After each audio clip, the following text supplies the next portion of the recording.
وہ تیزی سے گلی سے نکل کر اپنی کار کی طرف بڑھا اور چند لمحوں بعد اس کی کار انتہائی تیز رفتاری سے اپنے فلیٹ کی طرف اڑی چلی جا رہی تھی۔ موشی جمشید آغا کے روپ میں بڑی آسانی سے اس کی جگہ ایڈجسٹ ہو گیا، کیونکہ وہ خود الیکٹریکل انجینئر رہ چکا تھا، اسی لیے اسے ذرا برابر بھی تکلیف نہ ہوئی۔ وہ اس وقت اپنے دفتر میں بیٹھا ہوا تھا کہ اچانک اس کی کلائی پر بندھی ہوئی گھڑی نے اس کی کلائی پر ضربیں لگانا شروع کر دیں اور وہ بے اختیار چونک پڑا۔ اس نے بڑی تیزی سے گھڑی کا بٹن دبایا، ضربیں لگنا بند ہو گئیں اور پھر وہ اٹھ کر ملحقہ باتھ روم کی طرف بڑھتا چلا گیا۔ اس نے نال کھولا اور دروازے کو اندر سے چٹھنی لگا دی۔ اس کے بعد اس نے گھڑی اتار کر اس کے ونڈ بٹن کو دوبارہ مخصوص انداز میں دبا کر اسے باہر کھینچ لیا۔ دوسرے لمحے گھڑی کے ڈائل پر ایک سرخ رنگ کا نقطہ تیزی سے جلنے بجھنے لگا۔ یس موشی اسپیکنگ اوور۔ موشی نے گھڑی سے منہ لگا کر آہستہ سے کہا، جیکسن اسپیکنگ اوور۔ دوسری طرف سے سفید بالوں والے باس کی آواز سنائی دی، یس باس اوور۔ موشی نے مدبانہ لہجے میں کہا، تمہاری طرف سے کیا رپورٹ ہے موشی اوور؟ باس نے پوچھا۔ سر کام خاصی تیز رفتاری سے ہو رہا ہے، میں نے ٹارگٹ تلاش کر لیے ہیں، اب صرف سامان اور آدمیوں کے آنے کی دیر ہے اوور، موشی نے جواب دیا۔ ٹھیک ہے، سنو، یہاں خاصی گڑبڑ ہو چکی ہے، مائیکل اور نوال دونوں ہلاک ہو چکے ہیں، مزید افراد بھی ختم ہو چکے ہیں، مقامی افراد سے تعلق ختم کیا جا چکا ہے، اسی لیے اب مقامی آدمیوں کو استعمال نہیں کیا جائے گا۔ میں اور رچرڈ اب مل کر کام کر رہے ہیں، ہم نے رات ایک بہت بڑا ٹارگٹ ہٹ کیا ہے، بہت بڑا، اسی ٹارگٹ کے دوران ہی نوال اور دوسرے آدمی ہلاک ہوئے ہیں، اب سارا کام ہم نے خود کرنا ہے اوور، باس نے کہا۔ اور موشی اپنے ساتھی نوال اور مائیکل کی ہلاکت کا سن کر حیرت سے بت بنا رہ گیا، اسے یقین نہیں آ رہا تھا، لیکن ظاہر ہے باس غلط تو نہیں کہہ سکتا، مگر باس یہ سب کچھ ہوا کیسے اوور، موشی نے کہا۔ تفصیل یہاں نہیں بتائی جا سکتی، تم ہیڈ کوارٹر آ جاؤ، وہاں تمہیں تفصیل بھی بتائی جائے گی اور نئی منصوبہ بندی بھی ڈسکس کر لی جائے گی اوور، باس نے کہا۔ بہتر باس، میں آج آ جاؤں گا اوور، موشی نے جواب دیتے ہوئے کہا۔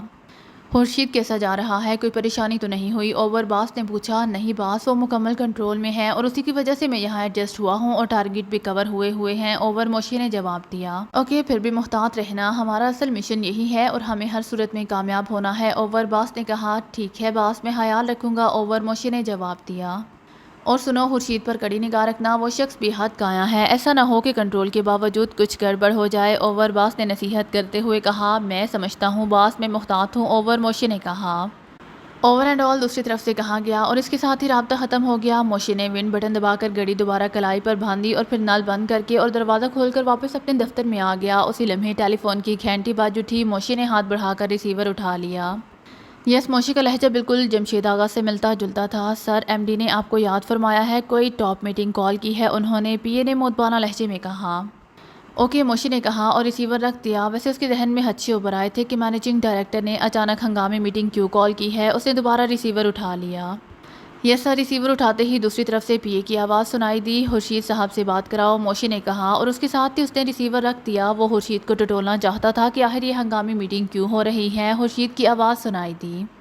خورشید، ایم ڈی نے ہنگامی میٹنگ کال کی ہے، کیا تمہیں پتہ ہے، موشی نے پوچھا۔ ہاں، میں نے ہی تو اطلاعات بھیجی ہیں، کیوں، خورشید نے جواب دیا۔ کون کون آ رہا ہے اور میٹنگ کیوں کال کی جا رہی ہے، موشی نے پوچھا۔ ارے یار، کوئی خاص بات نہیں، مرکز سے سیکیورٹی سخت کرنے کے احکامات آئے ہیں، اسی سلسلے میں میٹنگ کال کی جا رہی ہے، سارے چیف اکٹھے ہو رہے ہیں، خورشید نے ہنستے ہوئے جواب دیا۔ اچھا، تو رسمی میٹنگ ہے، میں نے سمجھا کہ کوئی خاص بات ہو گئی ہے، موشی نے جواب دیا۔ نہیں، خاص بات کیا ہونی ہے، بس ایسے احکامات آتے ہی رہتے ہیں، خورشید نے جواب دیا اور موشی نے اس کا شکریہ ادا کر کے ریسیور رکھ دیا۔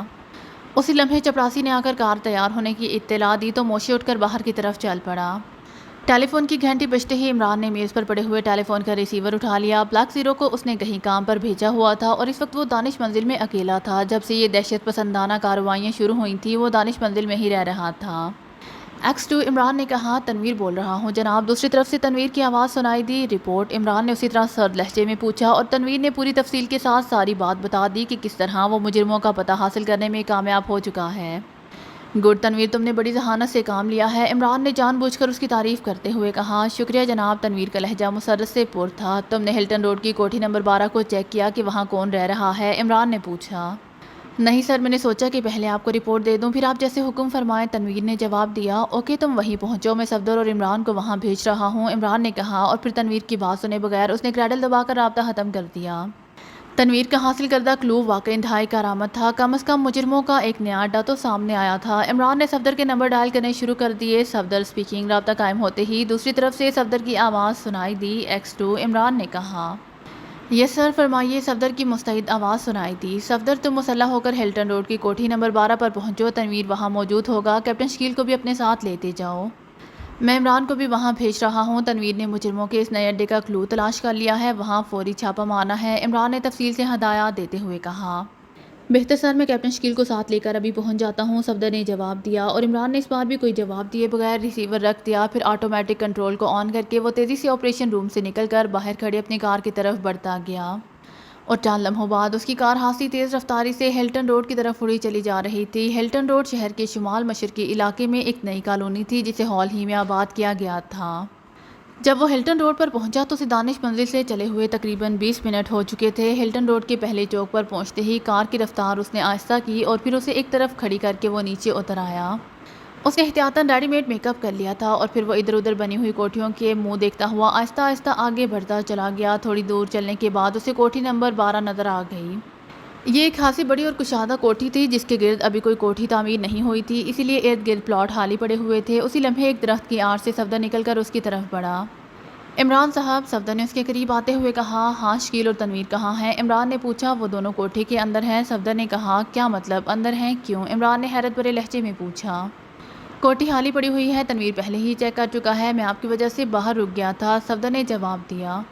او اچھا، آؤ شاید کوئی کلو مل جائے، عمران نے ایک طویل سانس لیتے ہوئے کہا۔ مجرم ہاتھ سے ہوشیار ثابت ہو رہے تھے، وہ کوٹھی کے پھاٹک کی طرف بڑھتے چلے گئے۔ صفدر نے پھاٹک کو دھکیلا تو وہ کھلتا چلا گیا اور عمران اندر داخل ہوا۔ صفدر اس کے پیچھے تھا۔ برآمدے میں انہیں کیپٹن شکیل اور تنویر بھی مل گئے۔ کچھ بھی نہیں ہے، کوٹھی بالکل خالی پڑی ہے، کیپٹن شکیل نے مایوسانہ انداز میں عمران سے مخاطب ہو کر کہا۔ کیوں کچھ بھی نہیں ہے؟ جہاں تنویر بھائی موجود ہوں وہاں کچھ نہیں کا لفظ استعمال نہیں کرنا چاہیے، عمران نے مسکراتے ہوئے کہا۔ تمہارے قدم جہاں پڑیں گے وہاں بربادی ہی ہوتی ہے، اچھا خاصا کلو ڈھونڈا تھا مگر تمہاری وجہ سے کچھ بھی نہیں ملا، تنویر نے برا سا منہ بناتے ہوئے جواب دیا۔ قدم تو تمہارے پہلے پڑے ہوئے ہیں تنویر بھائی، میں بیچارہ تو بعد میں آیا ہوں۔ جہاں تک کلو ڈھونڈنے کا تعلق ہے، یہ جاسوسی کا واقعی جدید ترین انداز ہے کہ کسی خالی کوٹھی کا پتہ بتا دیا اور بس بن گیا کلو، عمران نے جواب دیا، اور صفدر اور کیپٹن شکیل بے اختیار ہنس پڑے۔ تو تمہارا مطلب ہے کہ میں نے فراڈ کیا ہے، خالی کوٹھی کا پتہ بتایا ہے، تنویر نے اشتعال میں آتے ہوئے کہا۔ ارے میرے لیے تو حال ہی نہیں ہے، جس وقت میں اور صفدر پہنچے تو وہاں 2 آدمی موجود تھے، میں تو تمہارے چوہے کو یہی رپورٹ دوں گا، عمران نے کہا، اور تنویر برا سا منہ بنا کر خاموش ہو گیا۔ عمران نے اب خالی کمروں میں گھومنا شروع کر دیا، واقعی ہر چیز وہاں سے صاف کر دی گئی تھی۔ اچانک عمران ایک کمرے میں داخل ہوتے ہی ٹھٹک کر رک گیا، اسے فرش کے کونے میں ردی کی ایک خالی ٹوکری نظر آ رہی تھی جس کے نیچے سے کاغذ کے ایک ٹکڑے کا ایک کونا دکھائی دے رہا تھا۔ عمران تیزی سے اس کی طرف بڑھا اور اس نے ٹوکری ہٹا کر وہ کاغذ اٹھا لیا۔ یہ بڑے کاغذ کا ایک پھٹا ہوا ٹکڑا تھا اور یوں لگتا تھا جیسے ٹوکری خالی کرتے وقت یہ اڑ کر نیچے فرش پر گرا اور پھر اس پر ٹوکری آ جانے کی وجہ سے ٹوکری خالی کرنے والے کو اس کی موجودگی کا پتہ نہ چلا۔ کاغذ کے اس چند ٹکڑے پر چند ہندسے لکھے ہوئے تھے، عمران ان ہندسوں پر غور کرتا رہا۔ دوسرے لمحے وہ چونک پڑا، یہ فون نمبر بھی تو ہو سکتا تھا، لیکن دارالحکومت میں فون نمبرز 6 ہندسوں میں تھے جبکہ یہ ہندسے 5 تھے۔ عمران تیزی سے واپس مڑا، پھر اس نے ایک طرف میز پر پڑے ہوئے ٹیلی فون کا ریسیور اٹھا لیا، فون کام کر رہا تھا۔ اس نے تیزی سے انکوائری کے نمبر گھمائے۔ یس انکوائری پلیز، دوسری طرف سے آپریٹر کی مؤدبانہ آواز سنائی دی۔ Superintendent Fayyaz from central intelligence, Imran نے بڑے کرخت لہجے میں کہا۔ یس سر، حکم سر، دوسری طرف سے آپریٹر نے گھبرائے ہوئے لہجے میں کہا۔ یہ نمبر نوٹ کرو اور مجھے بتاؤ کہ مکمل نمبر کیا ہے اور یہ کس کا فون نمبر ہے، عمران نے کہا۔ یہ سر، دوسری طرف سے کہا گیا اور عمران نے چٹ پر لکھے ہوئے نمبر دہرا دیے۔ سر 1 منٹ، دوسری طرف سے آپریٹر نے کہا۔ پھر عمران خاموش ہو گیا، اس کے باقی ساتھی بھی خاموش کھڑے تھے۔ سر اس سے پہلے 1 ہے جو ہمارا سینٹرل ایکسچینج کوڈ ہے اور یہ فون سن رائز کالونی کی کوٹھی نمبر 57A کا ہے، مسٹر KH راہو، آپریٹر نے جواب دیا۔ اوکے، یہ ٹاپ سیکرٹ ہے سمجھے، عمران نے تحکمانہ لہجے میں کہا۔ یہ سر میں سمجھتا ہوں سر، آپریٹر نے جواب دیا اور عمران نے اوکے کہہ کر ریسیور رکھ دیا۔ لو بھائی تنویر، ایک اور کوٹھی کا نمبر مل گیا، اب دعا کرو کہ یہ خالی نہ ہو ورنہ تمہارا چوہا ہتھے سے اکھڑ جائے گا، عمران نے مسکراتے ہوئے کہا۔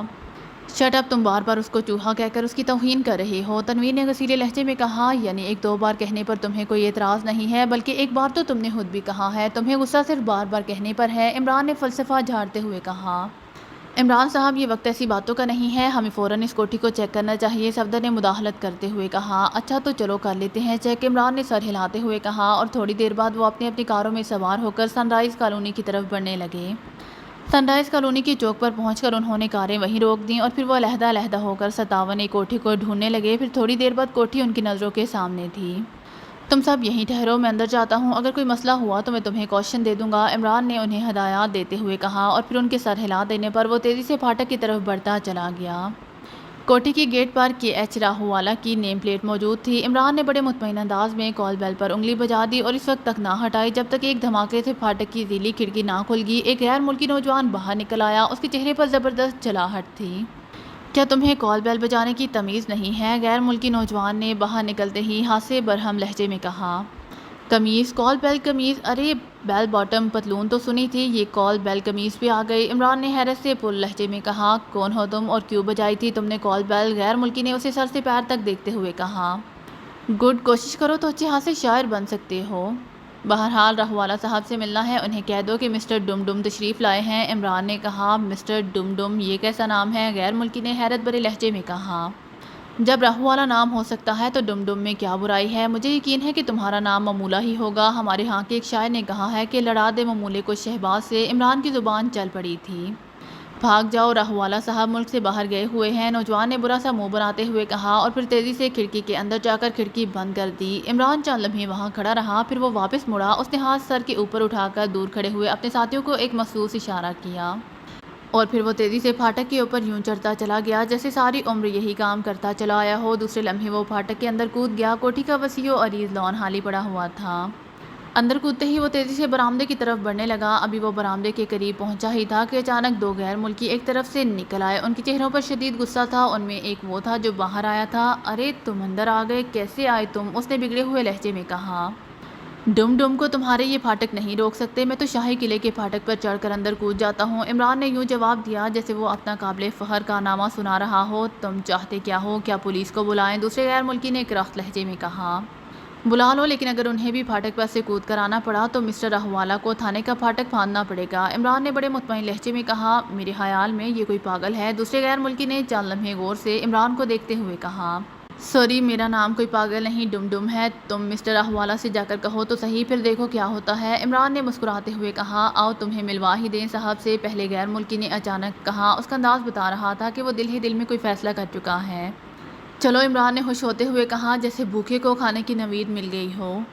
برآمدے کے سامنے موجود گیلری سے ہوتے ہوئے وہ ایک کمرے کے دروازے پر جا کر رک گئے۔ ان میں سے ایک نے ہاتھ اٹھا کر دروازے پر دستک دی۔ یس کم ان، اندر سے ایک کرخت آواز سنائی دی اور اس غیر ملکی نے دروازے کو دھکیل کر کھول دیا اور پھر وہ دونوں عمران کو لیے اندر داخل ہو گئے۔ عمران نے دیکھا کہ کمرہ خاصا بڑا تھا۔ اس میں بڑی سی لائبریری بنی ہوئی تھی۔ درمیان میں ایک میز کے پیچھے ایک لمبا تڑنگا غیر ملکی بیٹھا ہوا تھا۔ اس کے بال برف کی طرح سفید تھے اور اس نے اپنے سامنے میز پر ایک موٹی سی فائل کھول رکھی تھی۔ اس کے انداز سے محسوس ہو رہا تھا کہ وہ اس فائل کا مطالعہ کر رہا ہے۔ یہ کیا حماقت ہے، بغیر اطلاع دیے یہ تم کس سے لے آئے ہو؟ سفید بالوں والے نے بڑے کرخت لہجے میں عمران کو لے آنے والے غیر ملکیوں سے مخاطب ہو کر کہا۔ سر، یہ شخص کوئی پاگل لگتا ہے۔ پہلے اس نے کال بیل بجائی اور جب میں باہر گیا تو اس نے الٹی سیدھی باتیں شروع کر دیں جس پر میں پھاٹک بند کر کے آ گیا، لیکن پھر یہ پھاٹک پر چڑھ کر اندر کود گیا۔ یہ اپنا نام ڈم ڈم بتاتا ہے اور کہتا ہے کہ اس نے آپ سے ملنا ہے۔ اس غیر ملکی نے مودبانہ لہجے میں کہا۔ ڈم ڈم یہ کیسا نام ہے؟ بہرحال ٹھیک ہے، میں خود بات کر لیتا ہوں، غیر ملکی نے حیرت بھرے انداز میں بڑبڑاتے ہوئے کہا اور وہ دونوں اسے چھوڑ کر تیز تیز قدم اٹھاتے کمرے سے باہر نکلتے چلے گئے۔ آپ مجھ سے کیوں ملنا چاہتے ہیں مسٹر ڈم ڈم؟ غیر ملکی نے عمران سے مخاطب ہو کر کہا۔ عمران ان دونوں کے جاتے ہی ایک کرسی پر بڑے اطمینان سے بیٹھ چکا تھا۔ اس کی تیز نظروں نے غیر ملکی اور کمرے کا مکمل جائزہ لے لیا تھا۔ میں کوٹھی کے سامنے سے گزر رہا تھا کہ آپ کی نیم پلیٹ پر نظر پڑی۔ دراصل میں مخفف ناموں سے بڑا الرجک ہوں اور مجھے جب تک ان کی تفصیل معلوم نہ ہو میری بے چینی دور نہیں ہوتی، اور آپ کے نام کے سامنے ایچ لکھا ہوا ہے۔ عمران نے بڑے سنجیدہ لہجے میں جواب دیتے ہوئے کہا، تو تم صرف یہی پوچھنے کے لیے آئے ہو؟ یہ بات تو میرے ملازم سے بھی پوچھ سکتے تھے۔ غیر ملکی کا لہجہ درشت ہو گیا۔ میں نے پوچھنے کے لیے تمہید باندھی ہی تھی کہ اس نے دروازہ بند کر دیا، اسی لیے مجبوراً مجھے کود کر اندر آنا پڑا۔ عمران نے جواب دیا، تمہاری اس غیر قانونی حرکت پر اگر میں پولیس کو بلا لوں تو؟ غیر ملکی نے دھمکی دیتے ہوئے کہا۔ بلا لیں، میں مانوں گا ہی نہیں کہ میں پھاٹک پر چڑھ کر آیا ہوں۔ عمران نے یوں جواب دیا جیسے اسے پولیس کی ذرا برابر بھی پرواہ نہ ہو۔ KH سے مطلب کینٹ ہیگل ہے۔ میرا پورا نام کینٹ ہیگل راہووالا ہے اور میں جمیکا سفارت خانے میں ڈپٹی سیکرٹری ہوں، اس غیر ملکی نے اپنا پورا تعارف کراتے ہوئے کہا، اور عمران نے سر ہلا دیا کیونکہ وہ ایک دیوار پر جمیکا کے صدر کی تصویر اور جمیکا کے قومی جھنڈے کو پہلے ہی دیکھ چکا تھا۔ میرا نام پروفیسر ڈم ڈم ہے، میں نیشنل یونیورسٹی میں جادو کا پروفیسر ہوں۔ عمران نے جواب دیا، جادو کا پروفیسر؟ کیا مطلب؟ کیا تم جادوگر ہو؟ غیر ملکی نے حیرت سے آنکھیں پھاڑتے ہوئے پوچھا۔ میں نے آپ کو بانکا یونیورسٹی سے جادو کے مضمون پر ڈاکٹریٹ کیا ہوا ہے۔ اس علم کا اصل نام علم مابعد الطبیعیات ہے، عرف عام میں اسے جادو کہتے ہیں۔ عمران نے بڑی سنجیدگی سے جواب دیتے ہوئے کہا۔ او اچھا اچھا، بہرحال میرے لائق کوئی مزید خدمت ہو تو بتائیے، میں ایک اہم فائل کا مطالعہ کر رہا ہوں، غیر ملکی نے جواب دیا۔ اس کے انداز سے بیزاری جھلکنے لگی تھی۔ او اچھا، میرے خیال میں اب مجھے اجازت دیجیے، بے حد شکریہ، اب میری بے چینی دور ہو گئی ہے۔ عمران نے اٹھ کر باقاعدہ مصافحہ کے لیے ہاتھ بڑھاتے ہوئے کہا، اور غیر ملکی نے اس بار کھڑے ہو کر باقاعدہ ہاتھ ملایا، اور عمران بڑی بے نیازی سے مڑ کر دروازے کی طرف بڑھنے لگا۔ کمرے سے نکل کر وہ برآمدے میں آیا تو ایک غیر ملکی وہاں موجود تھا۔ ہو گئی ملاقات؟ اس غیر ملکی نے مسکراتے ہوئے عمران سے پوچھا۔ کہاں ہوئی ہے؟ بڈھا پٹھے پر ہاتھ ہی نہیں رکھنے دیتا، عمران نے قدرے گسیلے لہجے میں کہا، اور پھر وہ پھاٹک کی طرف بڑھتا چلا گیا۔ غیر ملکی برآمدے میں اطمینان سے کھڑا رہا۔ عمران پھاٹک کی کھڑکی کھول کر باہر نکل آیا اور اطمینان سے سڑک کے ساتھ ساتھ چلتے ہوئے آگے بڑھتا چلا گیا۔ اس نے ایک بار پھر اپنے سر پر ہاتھ پھیر کر اپنے ساتھیوں کو محسوس اشارہ کیا۔ تھوڑی دیر بعد چوک پر پہنچا تو اس کے ساتھی بھی دوسری سائیڈ سے ہوتے ہوئے وہاں پہنچ گئے۔ کیا ہوا عمران صاحب؟ صفدر نے پوچھا۔ ابھی کچھ نہیں ہوا، وہ اپنا تعلق جمیکا سفارت خانے سے بتاتا ہے۔ بہرحال اب سوائے سخت نگرانی کے اور کوئی صورت نہیں، تم نگرانی کرو، میں جا رہا ہوں، عمران نے مختصر لفظوں میں کہا، اور پھر تیزی سے آگے بڑھتا چلا گیا۔ لیکن وہ اپنی کار کی طرف جانے کے بجائے پیدل ہی آگے بڑھتا چلا گیا۔ چوک سے کچھ دور جانے کے بعد عمران تیزی سے مڑا اور پھر رک کر اس نے وہ ایک زیر تعمیر کوٹھی کی سائڈ سے ہوتا ہوا پچھلی سڑک کی طرف بڑھنے لگا۔ پچھلی سڑک پر پہنچ کر عمران نے کوٹ کے اندرونی جیب سے ایک چھوٹا سا میک اپ باکس نکالا، پھر اس کے ہاتھ تیزی سے اپنے چہرے اور بالوں پر چلنے لگے۔ وہ ایک زیر تعمیر عمارت کے ایک چھت کے کمرے میں موجود تھا۔ میک اپ کر کے اس نے اپنا کوٹ اتارا اور اسے الٹ کر دوبارہ پہن لیا۔ اب کوٹ کا ڈیزائن اور رنگ بدل چکا تھا۔ پھر وہ باہر نکلا اور تیزی سے راہ والا کی کوٹھی کے عقب کی طرف بڑھنے لگا۔ تھوڑی دیر بعد وہ کوٹھی کے عقب میں پہنچ گیا۔ چند لمحے وہاں رکنے کے بعد وہ ایک چھوٹی سی دیوار کود کر اندر داخل ہو گیا۔ پھر پائیں باغ سے ہوتا ہوا تیزی سے اصل عمارت کی طرف بڑھنے لگا۔ پائیں باغ کی طرف کوئی آدمی موجود نہیں تھا، اسی لیے وہ اطمینان سے چلتا ہوا اصل عمارت کے پاس پہنچ گیا۔ یہاں ایک کھڑکی کھلی ہوئی تھی۔ عمران چند لمحے کھڑکی کے نیچے رکا اور اندر سے آہٹ لیتا رہا۔ پھر وہ اچھل کر کھڑکی کے اندر کود گیا۔ یہ ایک چھوٹا سا کمرہ تھا جسے خوابگاہ کے انداز میں سجایا گیا تھا۔ عمران اس کمرے کے دروازے کی طرف بڑھا اور وہ بھی دروازے کے قریب پہنچا ہی تھا کہ اسے دوسری طرف سے اسی غیر ملکی کی تیز آواز سنائی دی۔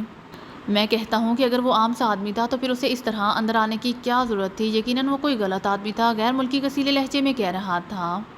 مگر جناب، وہ یہاں سے نکل کر سیدھا چوک کی طرف گیا اور پھر پیدل ہی آگے بڑھتا چلا گیا۔ اس کی چال میں بڑا اطمینان تھا اور نہ ہی اسے کوئی اور آدمی ملا۔ ایک اور آواز سنائی دی۔ یہ وہی غیر ملکی تھا جس سے عمران کی ملاقات پھاٹک سے باہر ہوئی تھی۔ اس سے تو ظاہر ہوتا ہے کہ وہ کوئی سنکی آدمی تھا، لیکن پھر بھی محتاط رہنا چاہیے، سفارت خانے کی وجہ سے کوئی بھی چکر چل سکتا ہے۔ سفید بالوں والے کی آواز ابھری۔ ہم پوری طرح محتاط ہیں۔ ویسے سر، ایک اور خیال مجھے آ رہا ہے، کہیں یہ سلسلہ ٹاپ راک کا نہ ہو، اسی غیر ملکی نے کہا۔ اور ٹاپ راک؟ مگر ہمارا تعلق انہیں کیسے پتہ چل سکتا ہے؟ باس کی چونکی ہوئی آواز سنائی دی اور عمران کے چہرے پر ہلکی سی مسکراہٹ تیرنے لگی کہ اصل بات سامنے آ ہی گئی۔ تعلق تو نہیں ہے، لیکن ہو سکتا ہے کوئی تعلق ٹریس ہو گیا ہو۔ میرا خیال ہے کہ آپ ٹاپ راک کو اس کی اطلاع دے دیں، غیر ملکی نے کہا۔ ٹھیک ہے، میں فون پر کہہ دیتا ہوں، باس نے کہا۔ پھر ریسیور اٹھانے اور نمبر گھمانے کی آوازیں سنائی دینے لگیں۔ عمران نے پوری توجہ نمبر گھمانے کی آواز پر لگا رکھی تھی۔ کم اور زیادہ گھومنے سے نمبروں کو سمجھا جا سکتا تھا، چنانچہ جیسے جیسے نمبر گھومنے کی آواز آتی رہی اس کے ذہن میں نمبر آتے چلے گئے۔ ہلو، راہ والا بول رہا ہوں، جیکسن سے بات کراؤ، باس کی آواز سنائی دی۔ مسٹر جیکسن، میں کی ایچ راہ والا بول رہا ہوں۔ آج ایک سنکی سا آدمی میری کوٹھی میں جبراً داخل ہوا ہے۔ وہ مجھ سے مل کر میرے پورے نام کو جاننا چاہتا تھا۔ اپنا نام مسٹر ڈم ڈم بتا رہا ہے اور کہہ رہا تھا کہ وہ نیشنل یونیورسٹی میں مواد الطبیعیات کا پروفیسر ہے، باس کی آواز سنائی دی۔